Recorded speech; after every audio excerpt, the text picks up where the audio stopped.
Je pense que ça vous est arrivé aussi de vous inscrire à une salle de sport, de juste y aller, d'y aller vraiment régulièrement, de vous dire ok cette fois-ci j'y vais et je le fais, et de le faire pendant plusieurs mois, et en fait de vous apercevoir que vous n'avez pas particulièrement perdu de poids. Vous avez plein d'avantages, vous vous sentez mieux, vous avez peut-être retrouvé du souffle, vous avez peut-être pris du muscle ou visuellement c'est mieux, mais vous n'avez pas forcément perdu du gras, vous n'avez pas forcément perdu du poids sur la balance, voire vous en avez pris si vous avez notamment pris du muscle. Et vous êtes juste découragé en fait, de vous dire bon bah ok, moi j'ai dépensé toute cette énergie à la salle de sport, dans mes séances de sport, et en fait pour autant, j'ai pas les résultats que je souhaite. En fait, le truc c'est que dans une perte de poids, le sport c'est pas ce qui va vous donner le plus de résultats. Alors c'est important de faire du sport pour des raisons de santé, c'est aussi un élément clé qui peut vous aider dans votre perte de poids et qui est à conseiller dans une perte de poids. Mais on dit souvent que ça représente une petite partie. Alors il y a des gens qui lancent des chiffres comme ça, 80% de la perte de poids c'est l'alimentation, 20% c'est le sport. Je pourrais pas vous dire un pourcentage exact, mais en gros on est dans cette idée-là. C'est-à-dire que le principal levier que vous avez sur votre perte de poids, ça va être votre alimentation. Alors autant le sport ça peut être un super levier dans la perte de poids, autant si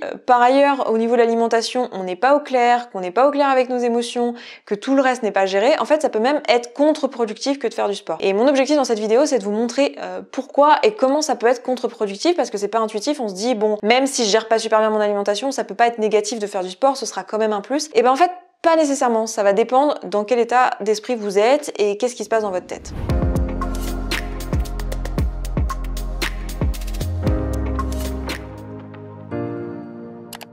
Si c'est la première fois que vous tombez sur cette chaîne, eh bien soyez la bienvenue, je m'appelle Esther Taïfé, je suis coach en émotion spécialisée dans la perte de poids, et mon boulot c'est d'aider les femmes pour qui faire des choses difficiles, qui demandent de l'inconfort, ça paraît accessible, sauf quand il s'agit de dire non à un cookie. Si c'est votre cas, si vous avez l'impression que c'est totalement surhumain que de vous empêcher de manger les trucs bons que vous avez envie de manger tout le temps, eh bien vous êtes au bon endroit. Je vous invite à vous abonner, les vidéos sortent tous les lundis et tous les jeudis.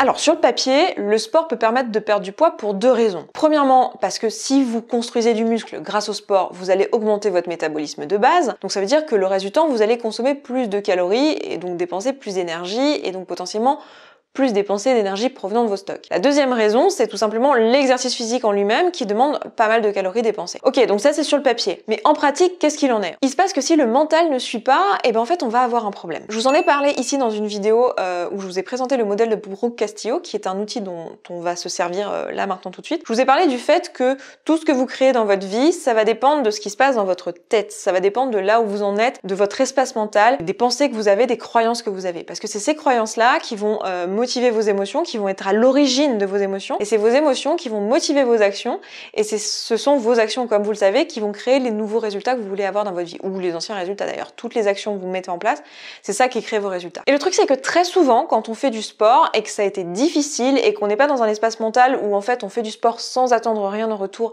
et qu'on le fait pour se sentir bien, et qu'on le fait pas dans une démarche de perte de poids, et avec comment dire, un ressentiment vis-à-vis du sport, en disant oh là là c'était dur, mon Dieu, je le fais, mais voilà, c'était difficile. Si on est dans cet état d'esprit-là, en fait, le risque, c'est qu'on développe aussi d'autres pensées qui, elles, ne vont pas nous servir. Typiquement, je l'ai bien mérité, c'était dur ce matin à la salle de sport, j'ai bien sué, je peux bien manger ce gâteau au chocolat. Et si on explore un petit peu ce que ce type de pensée fait, eh ben, ça va pas vraiment nous servir dans le cadre d'une perte de poids. Je vous ai écrit ici le modèle avec la pensée que je viens de vous donner qui est « Je me suis bien dépensé ce matin au sport, j'ai bien le droit à du gâteau ». Donc ça, c'est une pensée qu'on a à la vue de la circonstance qui est totalement neutre ici, qui est que j'ai fait une séance de sport ce matin. Si tout ça c'est du charabia, circonstance, pensée, émotion, action, résultat, etc., je vous renvoie vraiment à la vidéo où je vous présente cet outil, parce que ici je vais l'expliquer, je pense que vous pouvez le suivre même si vous n'avez pas vu cette vidéo, mais si vous voulez aller plus en détail et que vous n'êtes pas sûr de tout comprendre, allez regarder la vidéo où je vous explique l'outil. Donc la circonstance neutre ici, c'est que je suis allée au sport ce matin, c'est dénué de tout jugement, voilà, tout le monde serait d'accord, on peut voir que j'y étais, si on avait mis une caméra là-bas, on aurait pu voir que j'y étais. Et moi, ce que je choisis de penser, c'est que,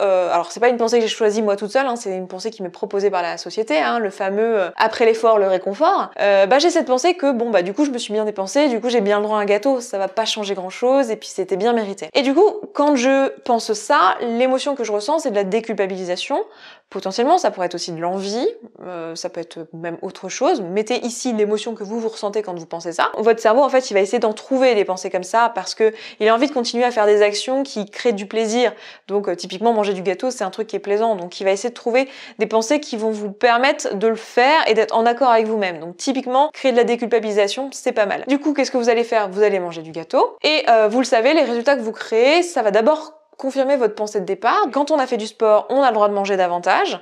Donc en fait, ça va venir renforcer cette croyance-là que vous avez déjà à la base parce que socialement, on vous l'a inculqué et du coup, vous avez cette croyance. Donc là, ça va juste renforcer encore une fois cette croyance-là. Et le deuxième résultat que vous ne voulez pas et qui est celui que j'ai écrit ici, vous ne m'écrissez pas.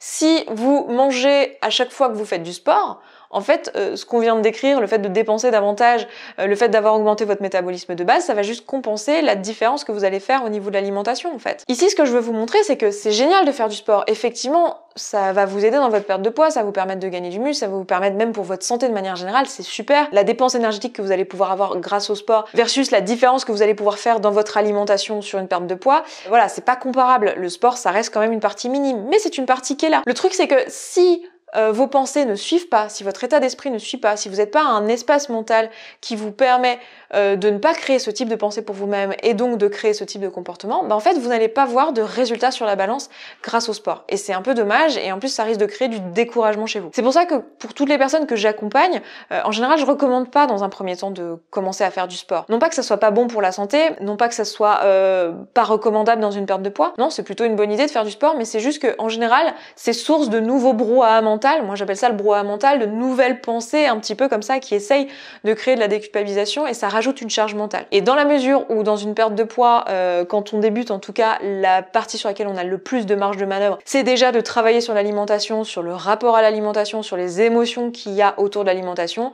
En général, je recommande de juste commencer par s'atteler à ça. Et ensuite, si on souhaite, évidemment, se mettre au sport et ça pourra que être un plus dans la perte de poids. En résumé, le message de cette vidéo, c'est que faire du sport dans le cadre d'une perte de poids, c'est super, c'est une très bonne idée et c'est plutôt quelque chose qui va vous aider dans votre perte de poids, à condition que vous ayez bien fait de votre priorité le fait de regarder ce qui se passe dans votre esprit, vos pensées, votre espace mental, les émotions avec lesquelles vous faites les choses et que vous travaillez en priorité sur l'alimentation. Si vous savez que vous avez envie d'être accompagné dans cette démarche-là, n'hésitez pas à aller voir tout simplement la barre d'infos et à prendre un premier rendez-vous avec nous, c'est totalement gratuit. Dans la barre d'infos, le premier lien que vous allez rencontrer, c'est un lien vers notre calendrier.